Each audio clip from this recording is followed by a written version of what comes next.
त्यांनी मला आमंत्रित केलं, माझं फेलिसिटेशन केलं, त्याबद्दल मी त्यांचं अभिनंदन करतो. LD कदम सर हे माझे पहिले PhD चे विद्यार्थी आहेत. मी ज्यावेळी 1990 साली शिवाजी विद्यापीठामध्ये, याचं योगदान पण फार महत्वाचं आहे आणि त्याचा पाया हे LD कदम सरांनी घातलेला आहे असं म्हटल्यास वाकवत ठरणार नाही. LD कदम सर त्यावेळी प्राध्यापक म्हणून काम करत होते YC कॉलेज ऑफ इन्स्टिट्यूट मध्ये, साताऱ्यामध्ये, आणि तिथं त्यांनी लीव्ह घेऊन आपल्याकडं संशोधनासाठी आले होते आणि 1 वर्ष त्या ठिकाणी त्यांनी अगदी रात्रदिवस बसून काम केलेलं आहे. त्यामुळे माझ्या लॅबच्या संशोधनाचा पाया हा LD कदम सरांनी घातलेला आहे. त्यानंतर आपला कळस सुरू आहे, पण त्याला अनलिमिटेड स्कोप असतो, अजूनही सुरूच आहे ते काम.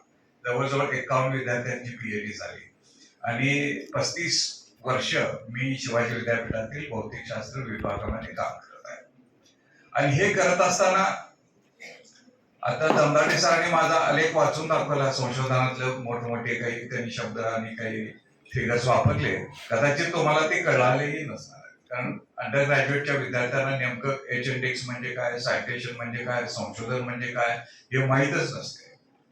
त्यामुळं परंतु हे एक्सपोजर तुम्हाला अर्ली स्टेज ऑफ एज्युकेशन मध्ये मिळणं फार महत्वाचं असते. त्यामुळं आविष्कार संशोधन कॉम्पिटिशन ही फार महत्वाची आहे. त्या संशोधनाच्या माध्यमातून तुम्ही लिडरशिप कडे जाऊ शकता. आता लिडरशिप म्हणजे कुठली, तर मी देश पातळीवरची बोलतोय.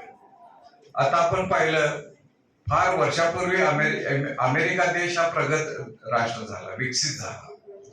त्यानंतर अलीकडेच पाहिलं तर जपान असेल, चायना असेल, कोरिया असेल, सगळे देश विकसित झाले, डेव्हलप्ड आहेत. परंतु भारत देश मात्र अजूनही विकसित झालेला नाही आहे. कारण आपण काय करतो,